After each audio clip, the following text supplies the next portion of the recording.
Hi everyone. Already we completed some science topics. Now we have the topic is matter. Till now if you didn't subscribe my channel, please subscribe my channel. Thank you.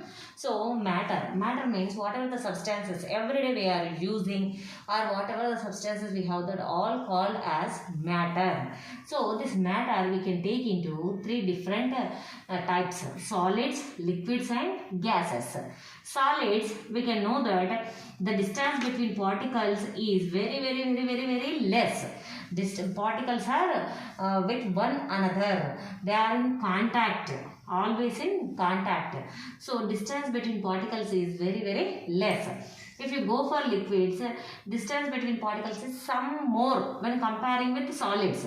There is a distance between particles of liquid. If you go for gases, distance between particles is more and more. So there is no attraction between particles of gases. They are independent.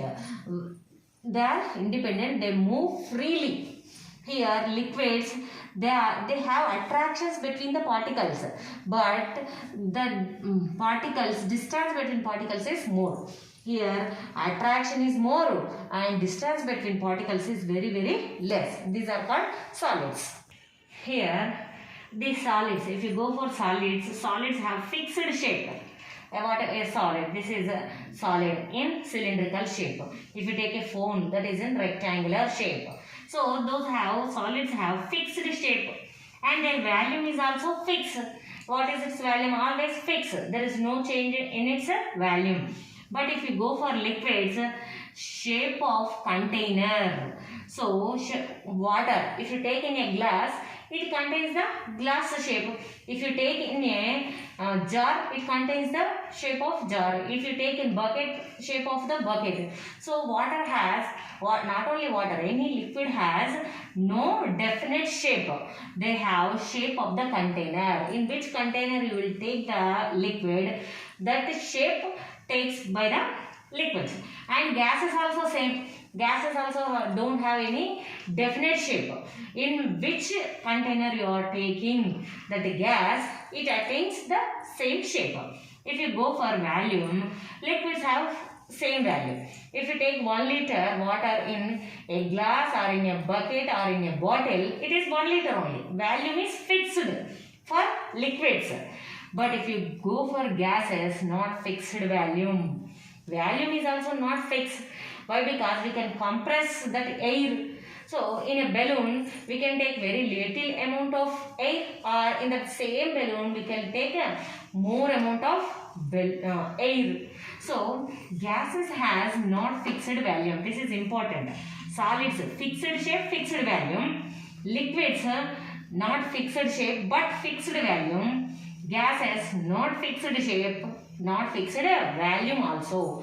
And here these liquids and gases can flow from one place to another place freely.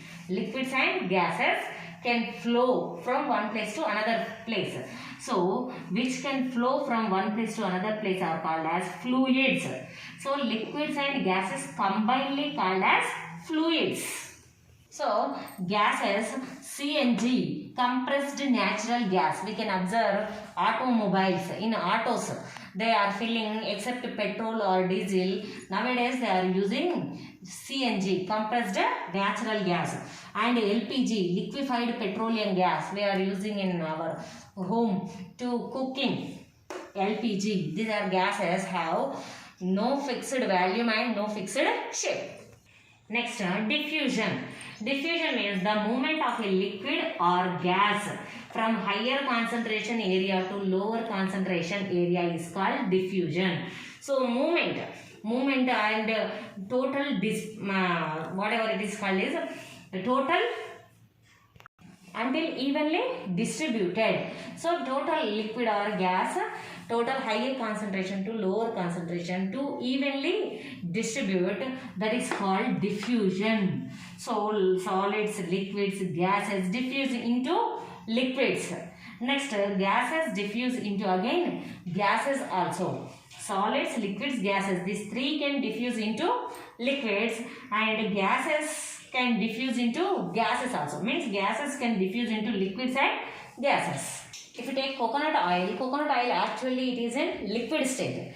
But in winter season, it turns into solid state. And simply you can take water. Water, if you cool it, it becomes ice, solid state.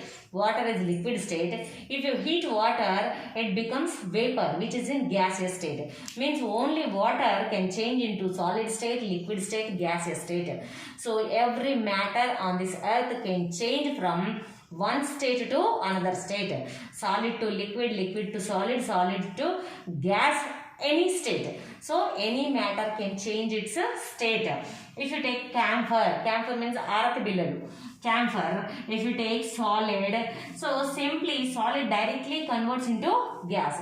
If you keep this solid camphor balls in air, after few days you won't get any camphor balls there. Why? Because total that camphor solid converts it into gas without any liquid state. Middle we don't have any liquid state. Directly conversion of solid into gas without entering into liquid state is called as sublimation. So particles of matter. Every matter consists of very small particles. So how much small? Particles, how much small? We have to check here. If you take water in a beaker, just add copper sulfate, blue colored substance, copper sulfate, powder, blue color powder. Just add into water. Then you can check that the total copper sulfate distributed into total water, you will get thick color.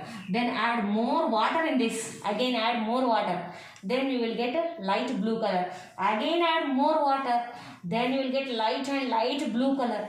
How much water you are adding, that much light blue color you will get. Why? Because how much water you are taking, that copper sulfate distributes evenly in the total water. If you have taken less amount of water, it distributes in the total. If you take more water, it distributes in the total water. So particles of, then you can understand that particles of copper sulfate are very small. We cannot able to see with our naked eye. So particles are very, very small. And take a beaker, in this take water. In this water, add salt, one spoon of salt. Then check the height of the water. Is there any difference in height of water? There is no difference in height of. Again take one more spoon of water. It totally dissolves in water. One spoon of salt. First spoon also dissolves. Again add second spoon, it also dissolves. Then check, is there any change in height of the water? There is no change in height of the water. Then what is the space occupied by salt? That salt occupies the space between water particles.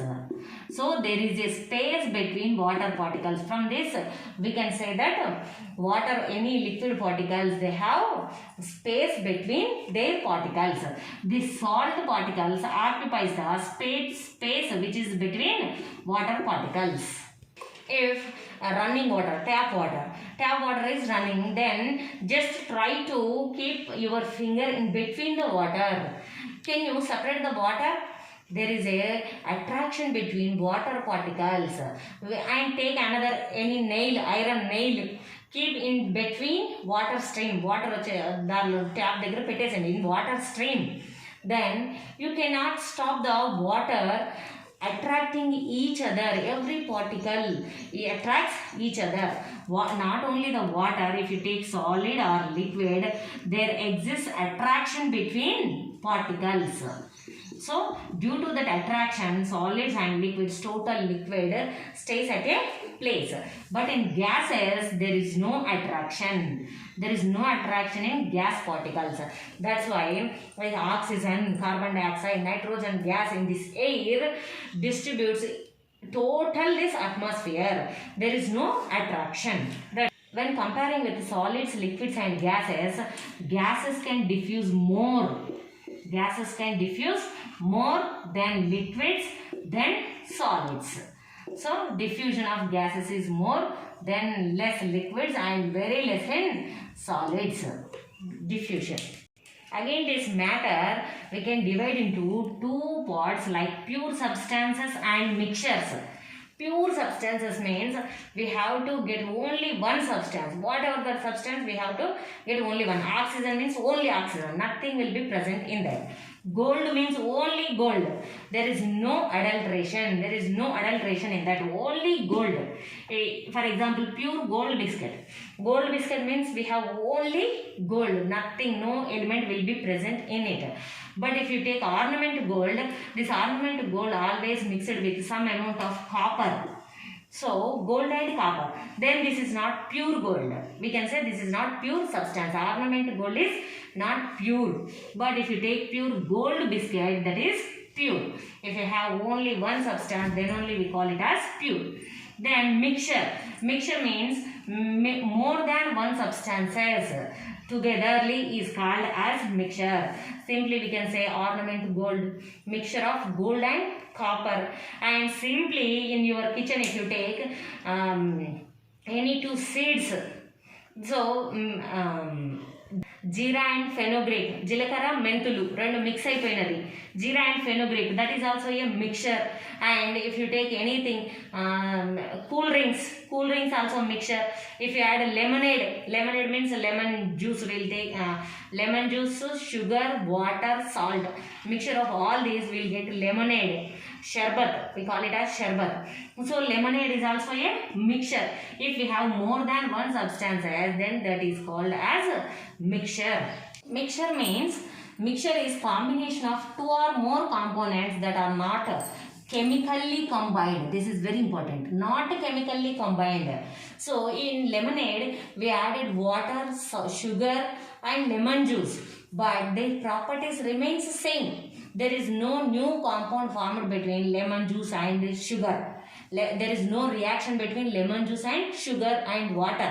They retains their own properties. Just they are combinedly at one place. That's it. Means there is a physical combination, but there is no chemical reaction between them. Then these are called as mixtures. Very important. This is two or more components not chemically combined. Those are called as mixtures.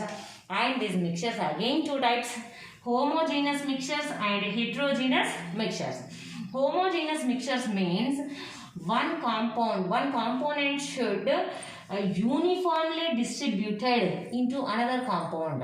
So if you take lemonade only example, if you add sugar to water, so sugar totally distributed, evenly distributed, so total uniformly distributed. If you take in a glass, if you have sugar water, top of the water also sweet, and bottom of that water glass also sweet, same sweet, there is no change in sweetness. So why? Because that sugar distributed total water uniformly. That type of mixtures are called as homogeneous mixtures.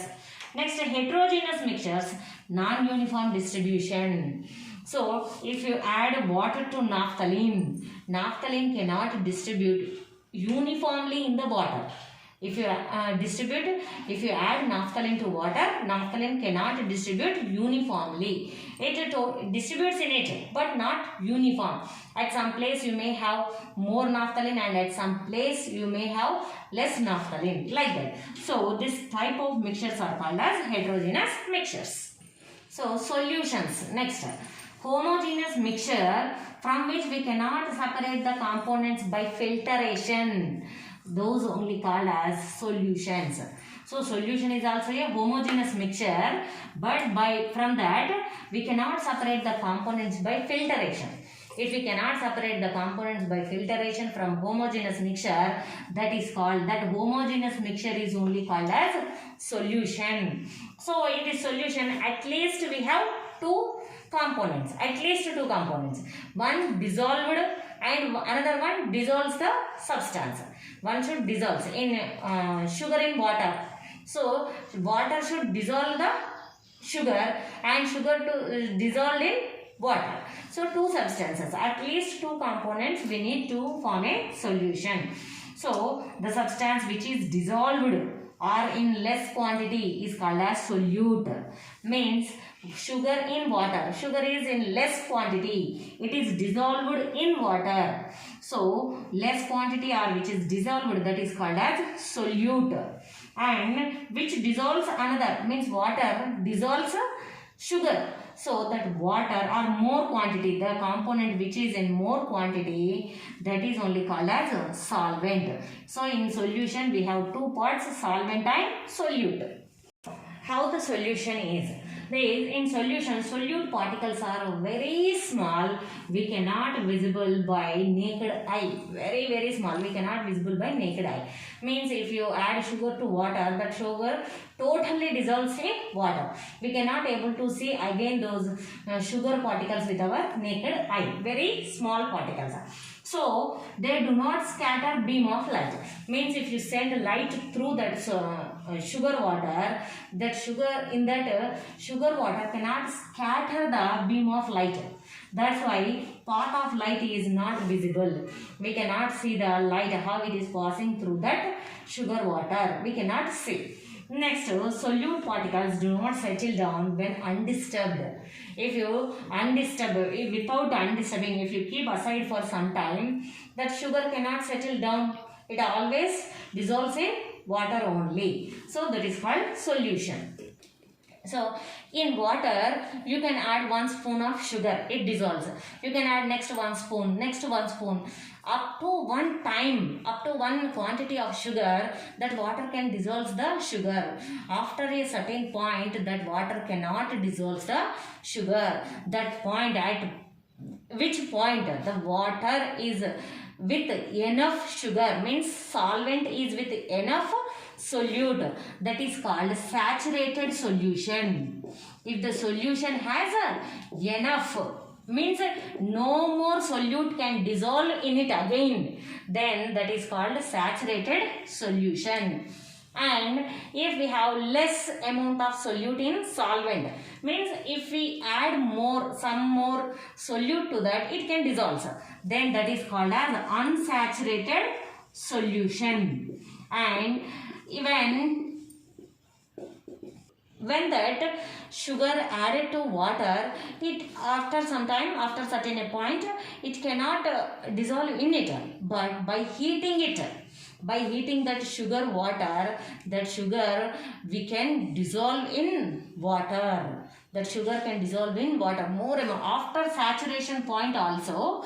We can dissolve that sugar in water by heating. So then that solution is called as oversaturated solution. So if this oversaturated solution, if it cools down, again that extra amount of sugar what we dissolved in water by heat, that again settles down by cooling. So very simple example is sugar syrup. In sugar syrup we take more amount of sugar, dissolves in water by heating, but when sugar syrup cools down, we will get sugar crystals. So that is oversaturated solution. By depending on this solute, we can take this as concentrated or diluted. Concentrated means if solute percentage is more, then that is called as concentrated. If solute percentage is less, then that is called diluted. Means if in glass of water, if you add 1 spoon of sugar, that is diluted. If you add 5 spoons of sugar, then that we can call it as concentrated. If you add more amount of sugar, its concentration increases. If you add less amount of solute, its concentration decreases. If you go for calculations, mass percentage of solute. If you take a solution, what is the percentage, mass percentage of solute? Then this is the formula. Mass of solute by mass of solution into 100. Otherwise, means if you have taken both are in mass, means 1 kg of water, 1 kg of sugar. If you take both in mass, we can use this formula. Otherwise, volume percentage of solute. Volume percentage of solute is equal to volume of solute by volume of solution into 100. Means volume means if you take acetone and water, Acetone is liquid and water is also liquid. Both you can take in liters. To 1 liter of water, 1 liter of acetone. If you take in liters in volume, then volume percentage. We can calculate volume percentage in this. Mass by volume percentage of solute. Mass of the solute by volume of the solution into 100 means like this. Sugar in water, but sugar in mass means weight 1 kg and volume of water. Water if you have taken in liters and sugar if you have taken in kgs means mass, then we can use this formula. Mass of solute by volume of solution into 100. So if you take heterogeneous mixtures. Heterogeneous mixtures, for example here we have taken chalk mixture and milk mixture. Chalk paste, chalk powder. If you add chalk powder in water, it dissolves in water. But if you keep undisturbed, if you keep aside for some time, the total chalk powder settles down. Those solute particles did not dissolve and visible to naked eye. That chalk powder we can able to see with our naked eye in that water also, chalk powder. So solid and liquid mixture, but that solid cannot dissolve in liquid. This type of heterogeneous mixtures are called as suspensions. For this, one more example is cough syrup. On cough syrup we can able to see that shake well before use. Why we should shake well before use? Why? Because all solute particles in that cough syrup settles down. If you shake before use, then the total evenly distributed in that solvent. Then we can take cough syrup. That's why they will give that shake well before use.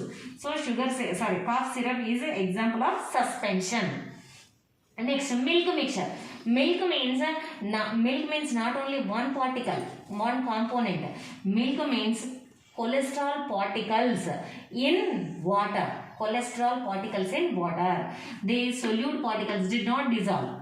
That cholesterol particle did not dissolve in. That's why this is heterogeneous mixture. But those cholesterol particles are very small in size.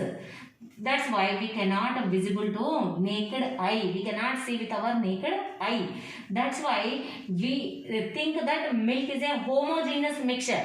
But actually milk is not a homogeneous mixture. It is a heterogeneous mixture. Those solute particles are very small in size. We cannot able to see with naked eye. But in a glass, if you take this milk in a dark room, okay, then just send torch light into the milk, then you can able to see the suspended cholesterol particles.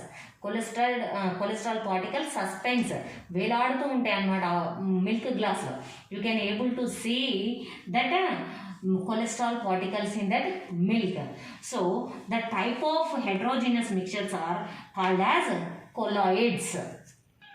Colloids, examples for colloids: fog, clouds, mist, shaving cream, face cream, ice cream. All these are examples of colloids. So in those solute milk also same colloids. So the solute particles, it looks like a homogeneous solution. It totally dissolved in that solution, but actually those solute particles are suspended in the solvent. That's why all these are called as colloids.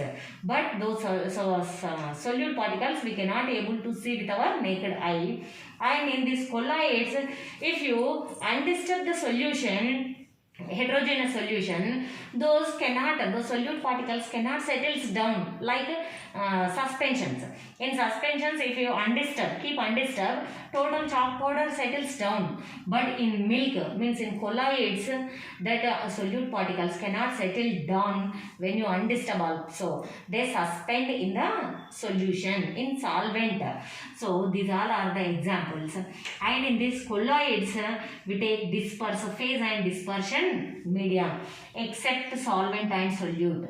So the component which is dissolved, which is suspended, is called as disperse phase, and the component which is in more quantity, which is suspending another quantity, that is called dispersion medium. Means except solvent. In solutions, we take solvent. In colloids, we take dispersion medium. In solutions, we take solute, less quantity solute, and in colloids, we take that as dispersion phase. So, these colloids scatters beam of light. Now only I told that in a milk, if you send torch light, it scatters the beam of light. Means total path of light we can able to see. So, this scattering a beam of light is called as Tyndall effect. Tyndall is a scientist name, and for this Tyndall effect, very simple example is in a sunny day, if you just open your window very slightly, and that in that window you will get sun rays. In that sun rays, you can able to see these dust particles in this atmosphere, and in normal atmosphere you cannot able to see those dust particles. But from a slit, if you open window slightly, from that slit we will get sun rays. In that sun rays, you can able to see that dust particles. So that is first told by Tyndall. Scientist name is Tyndall. So after his name, this effect is called as Tyndall effect. So dust particles in air, that is also a colloid. Okay. Difference between suspensions and colloids. So in suspensions, particles can be seen with the naked eye. In chalk powder, we can able to see chalk powder. In water, we can able to see with naked eye. But in milk, colloids, means example, you assume that as a milk colloid, cannot see by naked eye. Cholesterol particles we cannot able to see with naked eye. It scatters beam of light. Colloids also scatters beam of light, means when you send light through it, it shows the light path, how light passing through that. It shows the light path, both shows the light path, scatters the beam of light. Particle settles down when undisturbed. Suspensions. If you keep for some time, all solute particles settles down. In colloids, don't settle down when undisturbed. They cannot settle down. In milk, cholesterol particles cannot settle down when undisturbed. Next, the suspension simply we can separate by filtration and decantation. Simply by filtration or decantation, we can separate the chalk powder from water. And in colloids, we have to use centrifugation technique. Centrifugation means just you can assume that mixie. In mixer grinder, if you take milk, after some time you will get the total upside. The total cream comes upside of the milk in mixer grinder, mixie. So that is centrifugation. By using centrifugation technique, we can separate so colloids we can separate. So these are the differences between suspensions and colloids. So in next class we will continue. This topic is very vast topic. We have to continue in next video. So thank you for watching. Please share and subscribe my channel.